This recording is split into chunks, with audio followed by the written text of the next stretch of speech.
All right, good morning, and welcome back to Southwest Flavor, where we feature people throughout the Southwest, talking to them about their business, their faith, and everything else that goes along with it. Today we have a special guest, Dana Cooper. Welcome, Dana. Thanks, Ron. Yeah.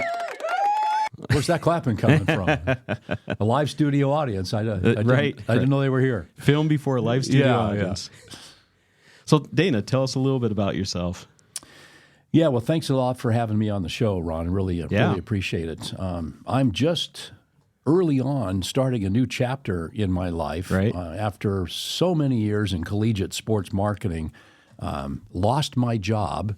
A new athletic director came in and decided that she was going to take this operation of the corporate sponsorship operation, which is what I and my colleagues have been doing for 16, 17 years, that she was going to go in a different direction, did not renew our contract.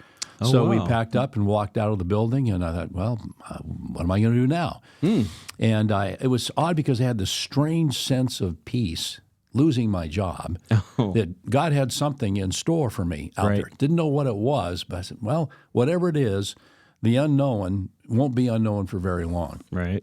And about a month and a half, 2 months later, I started a process of talking to the Gospel Rescue Mission about a job there. Here in Tucson. Yeah, a fantastic organization. So I'm now the Major Gifts Development Officer. That's fancy lingo for a fundraiser for a Gospel Rescue Mission. And they just have an incredible mission down there to offer people hope, shelter, and transformation. Right. And to show people what it means to be treated with love, grace, dignity, and respect. And, of course, it's all about getting people off the streets, getting them into a program, whether it's housing or workforce development or recovery, and then help them get back out into the community as a contributing member. And it's just a real blessing to be there and work in that kind of an environment. Right. I love that program. I don't know as much about it as you do, but from what I've heard before, you kind of have to earn your way up through the program. Well, it's not so much maybe not so much earn, right? But yeah, it's all by God's grace. That first of all, it takes a lot of courage for somebody to come in off the streets and say, "I need help." Yeah. So they come into the program. They have to test clean in order to get into the program. Now, if they're really going through the real throes of drug addiction, they need to go through a detox place someplace else, because we don't do detox programs at Gospel Rescue Mission. Okay. But once they come into the program, then if they need a recovery program, we'll put them into the recovery program. And it's a year-long program. Okay. It's not an outpatient kind of thing where you go in for a weekend and you come out and then you relapse and go back in, back and forth and back and forth. Yeah, that just doesn't work. No, it's an intensive year-long program, and it's faith-based as well. Right. And then we also have a shelter program for people who just need a place to stay because for whatever reason they were found homeless. And then we have a workforce development program. So in each of those programs, there's a progression. And as long as you keep working the program, you've got a place to stay there. Yeah. And sometimes people choose to leave the program for whatever reason. Maybe they decide, I'm not going to follow the rules any longer, or I just need to, whatever it is. And we grant them the dignity of choosing to leave the program if they want to. So as long as they're doing the work and sticking with the plan, they've got a place there. Very nice, very nice. So I guess that's what I meant. I just had a bad choice in words of the of earning your keep. But basically, if you keep with the progression, then you can stay in the program. To your point, every guest there does about 20 hours of community service per month. Okay. Now, a lot of that community service is right there on site. Oh, okay. So they can do things like working in the kitchen. They can do things like maintenance, janitorial kind of work, grounds work. So they have some skin in the game. Yeah. They're not just taking a bed, not just being fed 3 meals a day, but they're starting to get a feel of what it's like to earn their keep, so to speak. Right. Yeah. Right. Yeah, and that's all creating a culture. I mean, the culture's in there already, but you're creating the culture with the new people coming in and showing them, hey, this is our culture, this is what we do, and this is how you can get back into society. Yeah, absolutely. We're really excited about this new venture that we're launching with social enterprise. And we have this vision that Gospel Rescue Mission will be the launch point and the incubator for small businesses. a series of small businesses that we want to roll out over the next 5, 6, 10 years. Okay. And we will give guests at the mission an opportunity to step into that business once they're kind of trained and learn what it's like. So our first venture is a coffee truck, a coffee trailer. Okay. And we're training guests how to operate a coffee trailer. And there'll be supervision in there, but they'll learn how to they'll learn some barista skills. They'll learn how to operate a cash register, how to engage with customers, Right. and then how they have to maintain the place also. Yeah. And then once they go through that coffee trailer program, we're going to build a coffee shop and a cafe right across the street from the main mission. So those residents that have worked in the coffee trailer for 6 weeks, 2 months, whatever it is, eventually they'll be able to go next door and work in an actual open door bricks and mortars business. Wow. And they'll get some training there. And so they'll come out of there equipped to go to work at a restaurant someplace here in Tucson. Right. And then we want to start an incubator business in janitorial services, in building construction and trades, in HVAC. Yeah. And that list goes on and on and on. We'll start the business, train people, and eventually our vision is to have people manage the business themselves. So they would come, and think about this transformation, Ron. You come in off the streets. Right. You've been homeless for a day, a week, a month, a year, but you go through that program, you go through the transformation, and now you're being trained to eventually operate a business. That sounds wonderful. It's a long process. It is. It's not for everybody. Yeah. But that's the beauty and the big picture of what we're doing there. Right. Yeah. Very good. So, in general, what ages go through Gospel Rescue Mission? I mean, do you see a lot of younger people, or are they older people, or there's is it a mix. Everything? Yeah, there's a mix there. We have children there that are with a parent. Okay. We're not an orphanage, but we do have some women that come in with children. We have some men that come in with children. Wow. And we have married couples that show up with children as well. So the vast majority of we have about 325 guests in the center now. Okay. And the majority of them are adults. Yeah. But there's probably, I don't know what the count of children is. So wow. That must be heartbreaking just to see a family come in. It really is. It really is. I suppose the average age is 30 to 40, somewhere in there. But there's some people that are in their 70s that are at the mission as well. Yeah, so full range of ages. Yeah.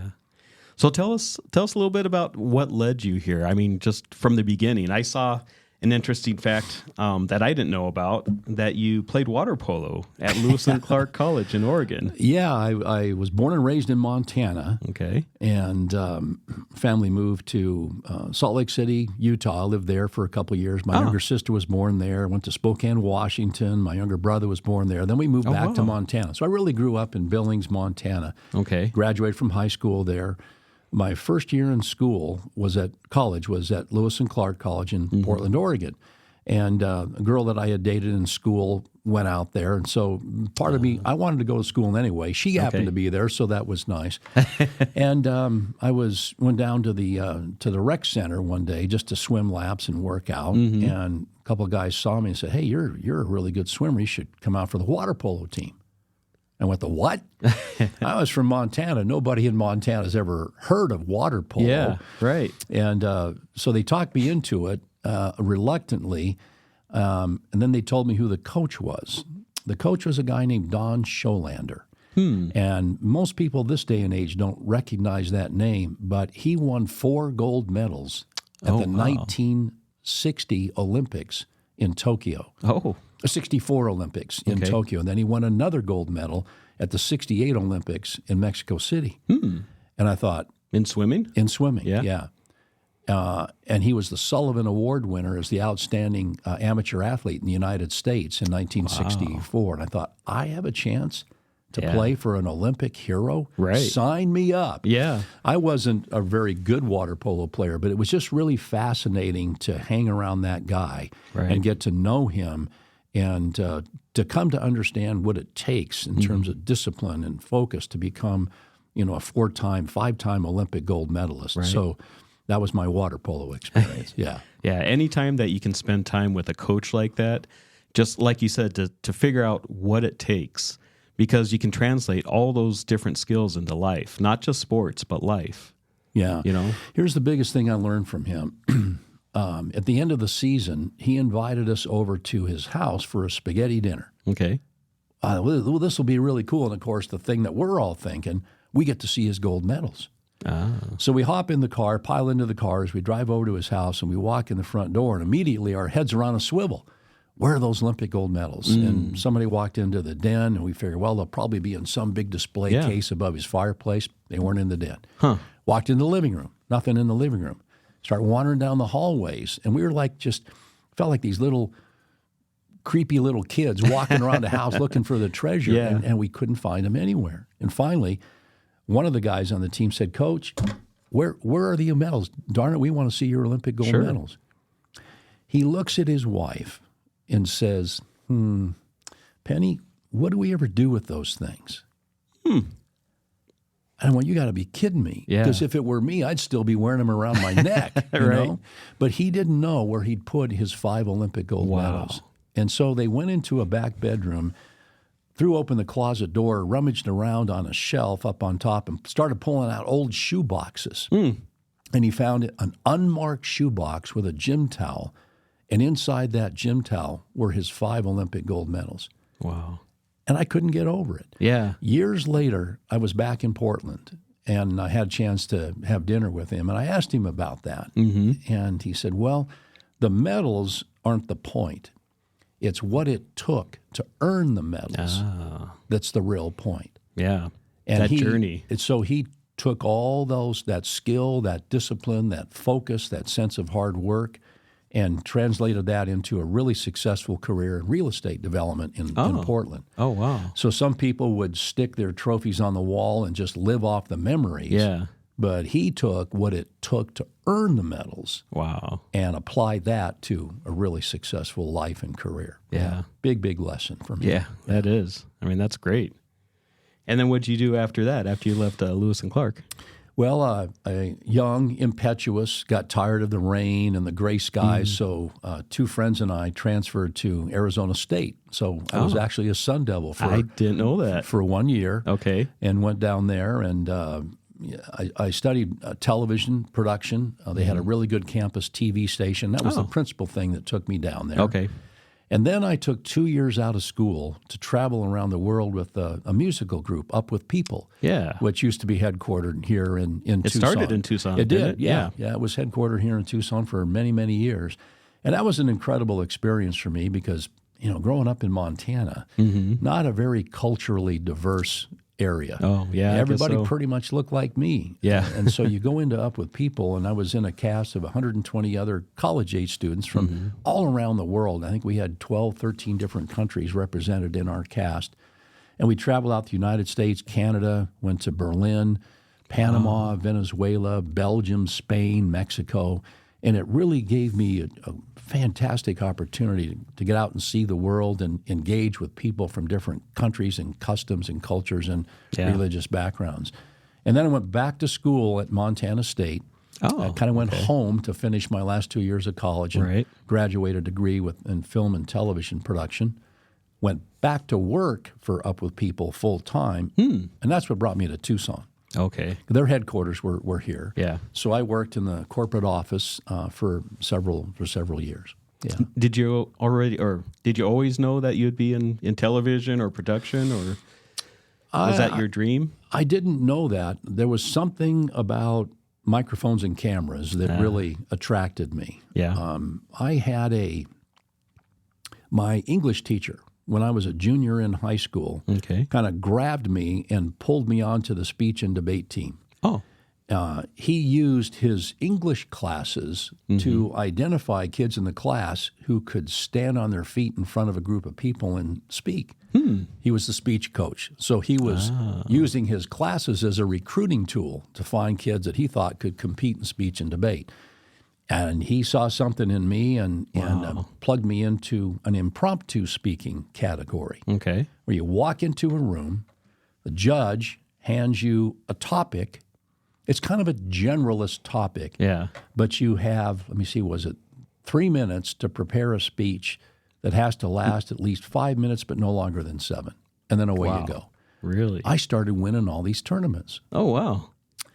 And so I credit that guy a lot with discovering or finding something in me that I didn't know I had, a skill of being able to speak in front of people, and then eventually led into broadcasting and television work. So that was kind of the genesis of that. Wow. Yeah. It's amazing how God puts people in your life. And sometimes, like you said, you didn't even know that you had that skill. Didn't. And then all of a sudden you're winning all these different things. I asked him one day, I said, Coach, how did you know that I could do this? And he goes, I had you pegged as a natural BSer from day one. Thanks a lot, Coach. Right. Appreciate that. Yeah. Yeah. But that's a skill to see a subject and you have 3 minutes to prepare a speech for it. I mean, that's something that 99% of the population can't do.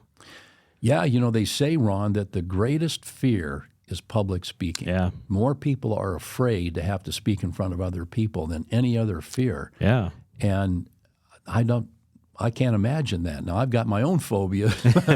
Public speaking isn't one of them, fortunately. Okay. Yeah. All right. Did you ever do like Toastmasters or anything like that? No, when I never did. Okay. Great organization. Yeah. I just never we did got it in into high Toastmasters. school. Yeah. Yeah, I was in DECA, and it was like a marketing group, and also they taught you how to start your own business and what it took and all that. And I mean, we did a lot of things, like we did Toastmasters every week, and they brought in people to interview us so that we would have interview skills so that we could go out in the world and be productive. Yeah, to be able to communicate, whether it's on the telephone or one-on-one or in front of an audience, it's an essential part of successful living. Yeah, it is, definitely. One of my real good friends that's been an educator for years and years and years, he said if the kids can't read at the level that they're supposed to, they're going to have problems with everything else. Yeah. And that's part of communicating, because if you give someone instructions and they can't read them, then they're not going to have, a productive time doing that task. Correct, yeah. And smartphones have dumbed us down. Yeah. Because so many people, I'm sure you see this in business too, they communicate as if texting is the dominant language. Yeah. And I know a couple of business owners, and you read their text messages, there's no capitalization, there's no punctuation, they're jangled sentences, and I thought, how are you getting by? Right. So it's bad. Yeah. The art, and there's an art and a science to communication, and I better check my text that I sent you. all good. Okay. I'm here. I found the place. That's true. That's true. I communicated well with you. You did. Yeah. So then after that, what led you to the U of A? Yeah, gosh. So where did we leave off? Up with people. Up with people. You're working after ASU. You traveled. Yeah. And then, I went to work for a land developer here in Tucson. Okay. Yeah, he used to tease me about working for this goody two-shoes Up with People organization. Okay. Everything's daffodils and daisies, and you're all dancing around the world. He said, you got to come to work for a real business. So I kind of took a leap of faith and became a marketing director for this land development company in Tucson. Wow. This guy, Lou Parrish was his name, and he and his father's company started building medical office buildings all over Tucson. Oh, They built and developed most of the medical offices around Tucson Medical Center, and several of them over by St. Joseph's Hospital. Okay. And then a smattering of other dental and doctor's offices around town. And so I worked for him for a couple of years until the floods of 1983. Oh, And if you remember those floods, I remember those. They just wreaked havoc in Tucson. And the company owned 10 acres of land at First Avenue and the river. Okay. And that raging river got in behind the bank protection and just tore off major chunks of land. Wow. So 6 of the 10 acres got washed down the river, and that led to the bankruptcy of the company. So I had a really interesting shift and went to work for the Sanctuary Defense Fund. I don't know if you remember this era, but in 1983-84, there were a group of 9 or 10 pastors and priests and nuns and ministers who were involved in a kind of a loosely organized effort to offer shelter to people that were escaping the ravages of the civil wars that were going on in El Salvador and Guatemala and Nicaragua. And those people were fleeing because these right-wing governments were wreaking havoc in the country. And they go out and they were looking for these rebels, and they would wholesale wipe out villages, trying to squash these rebellions that were going on in the country. And a lot of innocent people were dying. Yeah. So these people were escaping those civil wars in their country. Come to the United States, the federal government wouldn't recognize them as refugees. They thought they're just economic migrants. Interesting that what we have going on today. Right. So the pastors and priests and nuns and ministers that were offering shelter were indicted by the federal government for harboring illegal aliens. Yeah. Quite a different story than what we're looking at now. Yeah, definitely. And I went to work for that organization in the communications department during the federal trial. It was a national news story for the better part of 6 or 7 months here in Tucson. Okay, we're going to stop right there for a moment. We have some breaks coming up, so we will be back in just a few minutes.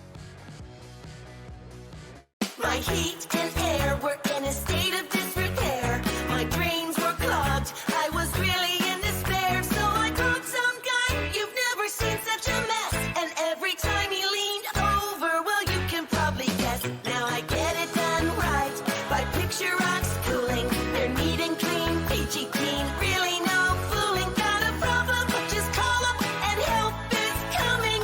Picture Rocks Cooling, heating and plumbing. Hi, I'm Alan Murdoch. For the past 20 years, I've been buying, fixing, and selling properties right here in southern Arizona. And I want to buy your property. Whether it's a house, apartment, commercial building, or vacant land, regardless of the condition or the situation, I want to talk to you. When you sell to me, I pay cash and it's hassle-free. No repairs, no closing costs, and no commissions. If you have a property you don't want to deal with and you want a quick solution, call, text, or visit selltoalan.com. Again, that's selltoalan.com. Discover the power of 88 Crime, where your anonymous tips are rewarded with cash. When you call in anonymously with a tip, you are given a code. With the code and a password, you can walk into a bank and redeem your reward anonymously. If your anonymous tip results in a felony arrest, you can claim up to $2,500 cash reward. Let's stop the silence on crime and strive for a safer community. For more information, please visit 88crime.org or call 88crime. Copper Creek Cookies, Copper Creek Cookies, coppercreekcookies.net. We can print anything on our soft vanilla logo cookies. We deliver them and other sweet treats locally. We are located at 4249 West Ina Road, Suite 121. Call us 520-300-1131. We bake smiles. Copper Creek Cookies, Copper Creek Cookies, coppercreekcookies.net. And welcome back, Southwest Flavor. I'm your host, Ron Arenas, with my guest, Dana Cooper. We were talking about some land development back in the 80s. Yeah, it was a really interesting career shift for me. Yeah. I never worked in contracting or construction, but I liked Lou. He was a good, close personal friend, and we were involved in a men's Bible study at St. Andrew's Presbyterian Church. So it was a bit of a flyer for me, and it didn't work out that well because the company kind of got wiped out by those floods of 1983. But it was just another interesting career experience, and I got something out of it, I guess. Yeah. There's so many different people that you meet through your church life and takes you in different paths that you don't think that you would go in. Yeah. Yeah. You know, after he filed for bankruptcy, I got to go to work for the Journal Broadcast Group as a director of sales for two of the radio stations there, the ESPN station, and they had a Mega 106.3, like a jam and oldie station. Yeah. And a good friend of mine was the sales manager there, so he took a chance on me and brought me in to learn how to sell radio. Mm-hmm. And that was a great experience. Journal Broadcasting was a really good company, a really, really good team of people. And that was another where for like 2 or 3 times in a row, I went into something that I didn't know anything about until I got into it. And then, so that was my career in radio broadcasting, and was able to do a sports talk show with Bob Elliott about Arizona basketball. Very cool. So it led to some interesting things. And eventually I came out of that and then ended up going to work inside the athletic department at the U of A. Okay. Yeah, General Broadcasting isn't around anymore, I don't think. They're probably bought out by someone. They have been bought out, yeah. I don't remember. Yeah. The radio station buyouts were so common back in that day. I think they still are. Yeah, it seems like every few years they'll switch around, they'll buy out, and Yeah. Well, very cool, very cool. So, I mean, going into the radio selling, advertising, that's kind of what you, not really, but kind of a side of what you got educated for. Little bit, yeah. With the production and the I was the TV. I was selling the medium versus hosting a program or doing radio production. Yeah. But I had another really important life lesson when I first started. I had a list of clients that I had been given. And the first thing I needed to do, I just needed to go out and touch base with these people, introduce myself, get acquainted with them, and find out how things are. Are you happy with the station? How are things going for you? Does the advertising package seem to be working for you? Yeah. And I really didn't know anything. Oh. I didn't know anything about selling radio. So I went to call on an like an optometrist, I think, and sat down and visited with her, and she renewed the contract for another 13 weeks. Okay. And then as I started to learn about the science of selling radio, as you probably know, one of the metrics and the measurements that you want to hit is the frequency with which the audience hears your commercial. Right. And you're trying to hit, the magic number is a 3 frequency. You want your audience to hear your spot at least 3 times during the course of the week. Oh, yeah. The audience isn't going to hear every spot that airs. No. So the numbers, the metrics, and the algorithms show that you need to buy 21 commercials on average on a station in order for the audience to hear it a net of 3 times.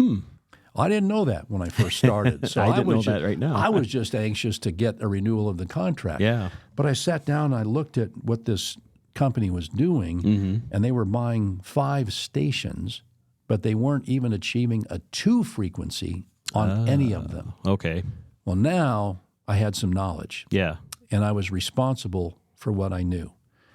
So I went back to her and I said, listen, here's the situation. Yeah. Here's what you need to be doing. You need to cut out at least 2 of these stations and take the money that you are spending on them and invest them in the other 3. Or it might have been cut out 3 and invest the money in the other 2. Exactly. You could choose to eliminate us. I understand that. But you'll be better off if you follow that advice, and then you get to choose which 2 stations you want to invest in. And fortunately, she chose our station. She stuck with it. But I just I remember that, Ron, because all I knew is that I needed to do right by her. Yeah. I had the responsibility for what I knew. I don't think we're not necessarily responsible for what we don't know, but when we do know something, we got to do something about it. That's right. Yeah, Exactly. so that was a pivotal experience for me. Yeah. Being willing to let go of something, and I got something back more. That's true. Because she spent more with us, having deleted 2 of the other stations. Okay. Yeah. Yeah, I think with radio advertising, you don't want to just have little spots on all these different stations. You kind of want to have fewer stations and own those stations, own those That's spots. correct, yeah. You want to choose an audience, and then somebody once put it, make love to that audience in kind of an interesting terminology. But instead of spreading yourself too thin, focus on... Because most businesses don't need to reach the entire marketplace. They just don't. No, you need to find your demographics. Yeah. And really focus on them and court them until they're really, really familiar with you, and you can earn a place in their heart and in their head through that repetition and have that effective jingle that they advertising. can That's right. they can recognize. That's right. Yeah. We were talking about the jingle earlier. Yeah. It is. It's been amazing for us once we got that jingle, and then we can put our own message into it. But I mean, it's always the same. It's that repetition that they know. Once that jingle comes on, they know the song. Oh yeah, and they know it's coming. Yeah, so they might not have a need for your service today, right? But when all of a sudden, the heat wave hits and something breaks down. Yeah. The mind starts clicking. Oh, my heat and air are in a state of disrepair. Who was that? Oh, yeah, I'm going to call those guys. Right. So that's how it works. Right. Yeah. Yep. Yep. So let's talk a little bit about you. Hosted the Lute Olson and Dick Tomey shows. Yeah. That's really cool. Yeah, I was really fortunate and blessed, Ron, because I got to work with the winningest coaches in the history of Arizona football, basketball, and baseball. Yeah. Lute Olson in football, Dick Tomey in football, and Jerry Kindle in baseball. Okay. And so... and all three of them were men of faith, right? I don't know about Jerry Kindle. I don't know that much about him. Jerry was a passionate believer. Oh, okay. A real passionate believer. Lute and Dick, a little more privately, but Jerry was completely invested in his faith. He's just a real devout, passionate man of God. Yeah. I was hired after the floods of '83 and my time with the sanctuary movement ended. Yeah. I had a couple of friends that had an ad agency, and they wanted to go after the account with the University of Arizona Athletics to handle the season ticket marketing for football and basketball and baseball. This is when you could still buy basketball tickets. And that also included producing and hosting and selling the coaches' television shows. And they knew about my background in broadcasting and sports, so they hired me to come on and take on the production of the coaches' shows. Wow. And it was just such a fantastic experience working with Lute and with Dick and hosting their shows on a weekly basis. And I sold the shows, I produced them, and hosted them all at once. And wow. And then I just wrote a big check to the athletic department every month through the advertising revenue. Okay. So, yeah. Where did you do the shows at? Over at KMSB. Oh, okay. This when they were, let's see. At their old building. Yeah, there were two locations during the time that I was there, over on Tucson Boulevard near Grant. Okay. And I think the Tucson Association of Realtors is in that building now. And then they eventually moved over to 6th Avenue or 4th Avenue, I think. Really? Yeah, just that would be just east of Stone and just south of Grant. Yeah, the Tucson Symphony is in that building, or the Channel 9 moved into that building eventually. Oh, yeah. Okay. So that's where we tape the shows. Wow. And Lute was a fairly new coach to Arizona at that time, right? He probably just came on. I started doing the shows in 1986. Okay. And that was probably his third year, going into his third or fourth year there. Yeah. That's amazing. You got to see the progression of that basketball team and the culture that he brought in. Yeah, I really did. And he was just such a incredible attention to detail. Okay.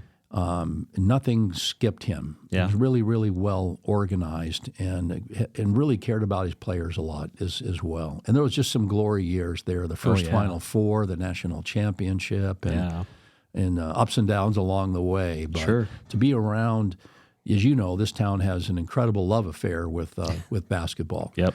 And that 1987-88 team, far and away the most beloved team in the history of U of A sports. There was just something about him with Kerr and Tolbert and McMillan and Elliott and Anthony Cook and on and on and on. Harvey Mason was on that team. And you look at the guys that were on that team and what they went on to do. Steve Kerr, five-time NBA, six-time NBA champion. Yeah. Sean Elliott, winning some rings.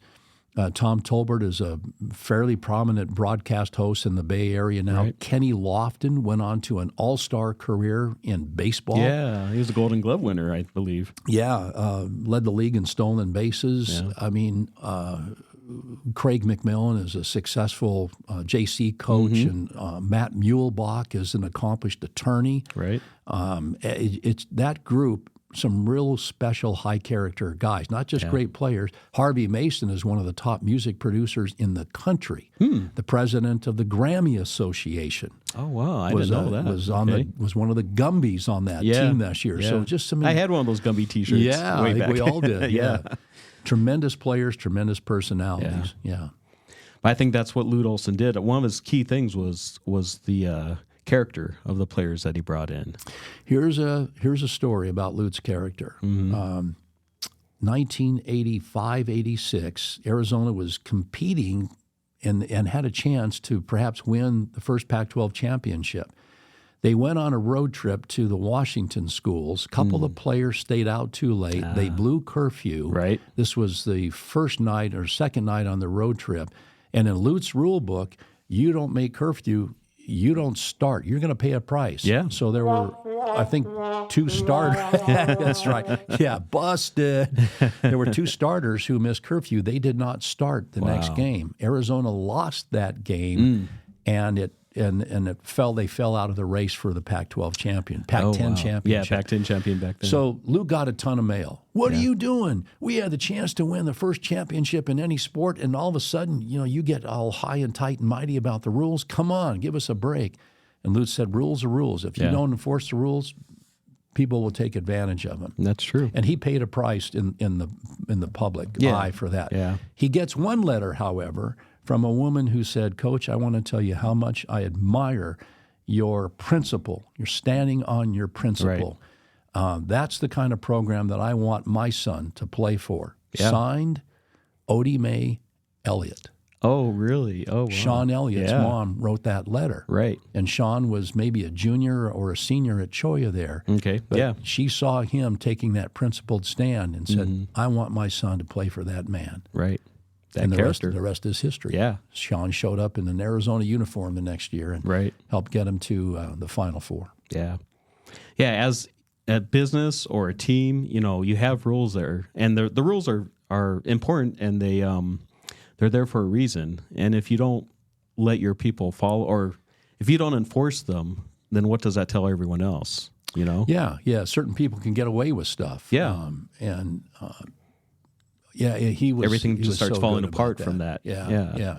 Dick Tomey was a guy who loved his players. He and his wife were on vacation back in Hawaii, where he had come to Arizona from Hawaii. Yeah. And he got the news that Kevin Singleton had been diagnosed with leukemia. Yeah. Cut his vacation short, flew back to Tucson, gave up the rest of his vacation to come and be with Kevin as he launched his treatment into leukemia. Wow. And of course, Kevin recovered, but that says an awful lot about a coach. I mean, he could have sent his assistants or called Kevin every day. Not Dick. He flew on. He was out on the next plane to get back and be with Kevin. Yeah. He had an amazing tenure here as the football coach. Yeah. Again, the winningest coach in Arizona history. Yeah. And just with him, it was also character. Character mattered. He didn't always most of the time, he didn't get the upper level kids out of high school, but he got the kids that he thought would make a difference. Yeah, well, he recruited Teddy Bruschi, for example, is a good example of that. Right. Out of Sunnyvale, somewhere outside of Sacramento. And Dick used to say that we had to recruit Teddy and get to where the buses don't even run. and Dick had a way of finding those nuggets. Chuck Cecil was not a highly regarded player coming out of high school. Right. And so many of them weren't. But Dick had a way of finding them and developing them into becoming great players and eventually great NFL players as well. Yeah, he had a lot of NFL players during his years. He sure did. Yeah, he did. Yeah. What kind of conversations did you have with Dick? Well, we talked. We always talk a lot about the coaches are so darn busy. When he comes into the studio, he's there to tape his show and then get back to back to the office. So it's pretty quick. Pretty quick. Yeah. We taped it on Sunday morning, and then Sunday's a critical turnaround time for a football staff because you're looking at the game film from the game the night before, right, and then you're putting together the game plan. So there wasn't a lot of time to sit and visit, but we would talk about the team and the players and his family a lot, and he was a cordial, hospitable guy. Yeah, I believe that. Yeah, and what about with Lute?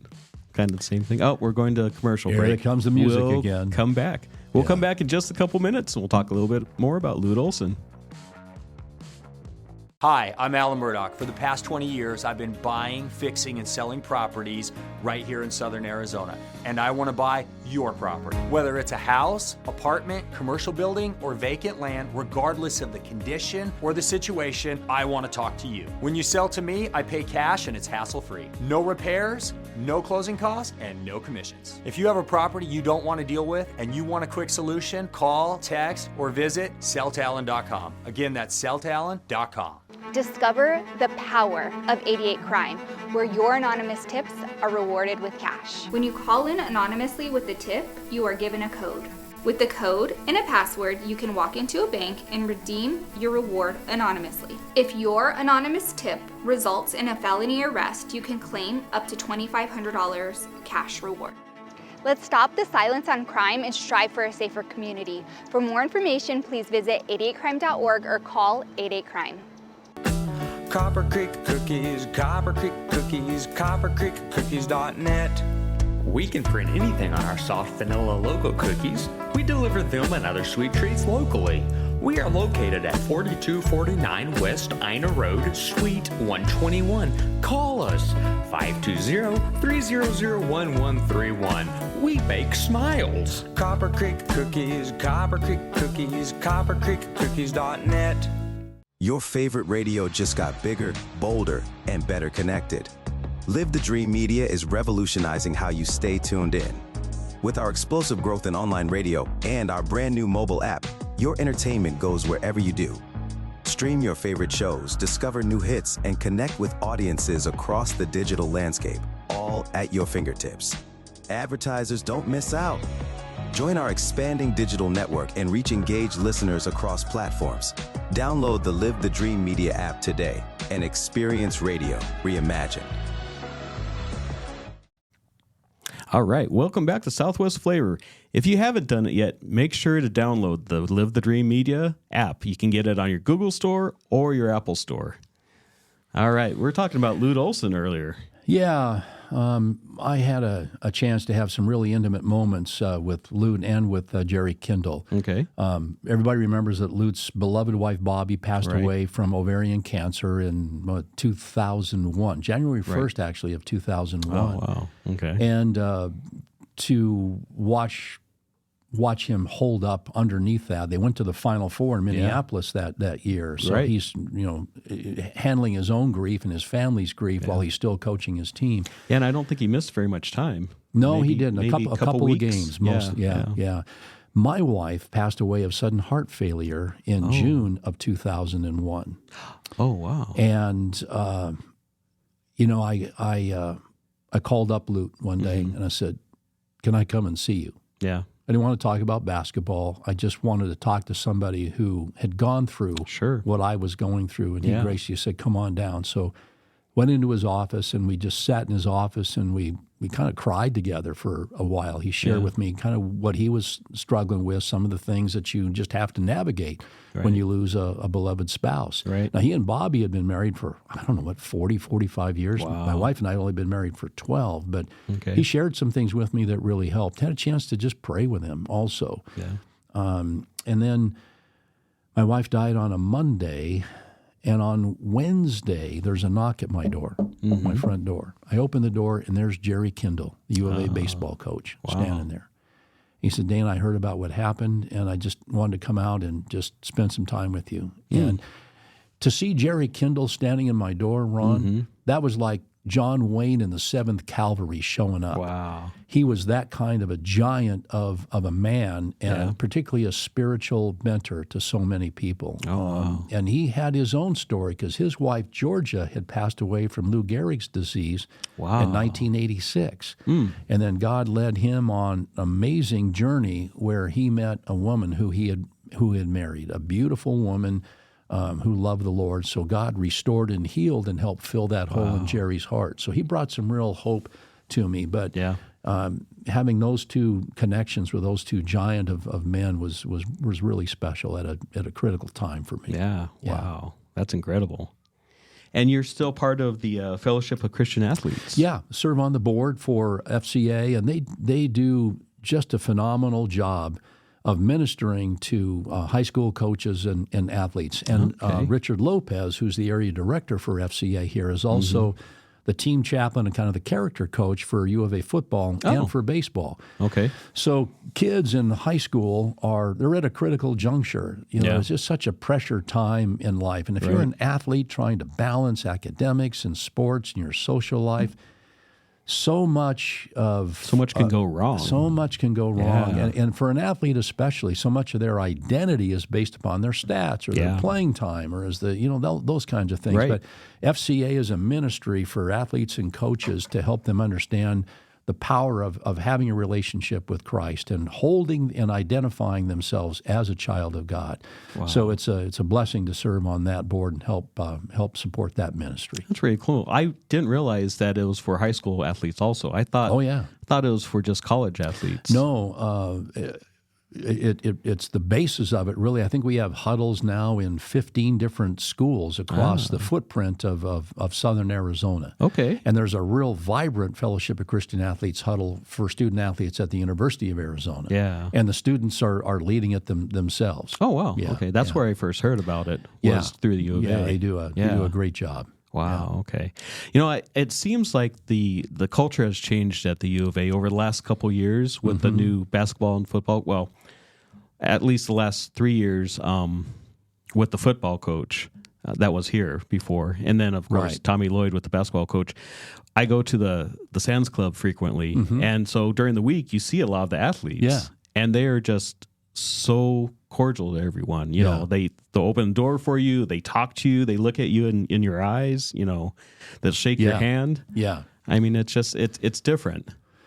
Yeah. It's, that's such a, those student athletes down there, they have a privileged position. They really do, because obviously Arizona athletics in this community occupies a big footprint. Yeah, it you does. got fans showing up at your games and cheering for you and stuff. But for the most part, I think they seem to do a good job of realizing the position that they're in and giving back to the community. Yeah. And I think coaches do a pretty good job of reminding them. And there's so many student athletes that get out into the community to read to kids and do community service work. So it's important. But I think it's really cool. I mean, we've had some years where some of our athletes were getting in trouble. Even some of the coaches were getting in trouble. Yeah. Yeah. And it seems like that's turned around. You think about it, there's 520, 30 student athletes, and these are 18 to 22-year-olds. Yeah. When you get 500 of them, you're going to have some problems. It's just human nature, particularly at that age. It's just about unavoidable. Yeah. And so it's a matter of how does the athletic department respond? And it's an outsized impact because you read, that makes the front page of the newspaper. And it could just be one kid. It can be one kid, out of the 520. Yeah, it's an unfortunate reality, but it's part of life when you're that age and you got that many of them gathered together. Right. Yeah. And earlier in your history, you were involved with some of the bowl games here in Tucson. Yeah, the Insight.com Bowl I remember started that as one. the Copper Bowl, the Weiser Lock Bowl. Then I became the chairman of the Insight.com Bowl, and that was the bowl that's going now seems to be getting bigger and better every year. So it's great that Tucson has its own college bowl game. Yeah. Hey, I wonder if I could get a plug in for one other organization that I'm working with. It's called Rockin' for Heroes. Oh, okay. And we have a free community concert coming up Sunday, November 10th at James Craig Park in Oro Valley. Rockin' for Heroes is a nonprofit organization that honors 4 groups of heroes: active duty military, veterans, first responders, and Gold Star families, families that have lost a son or a daughter or a loved one in armed combat. And the concert it's free. It's a tribute to those 4 hero groups. We're going to be honoring some World War II veterans and heroes. Wow. We're honoring and recognizing all the first responders in the community. Okay. And we have a fabulous music group called the Lexington Lab Band. They are an amazing 80s, 90s cover band.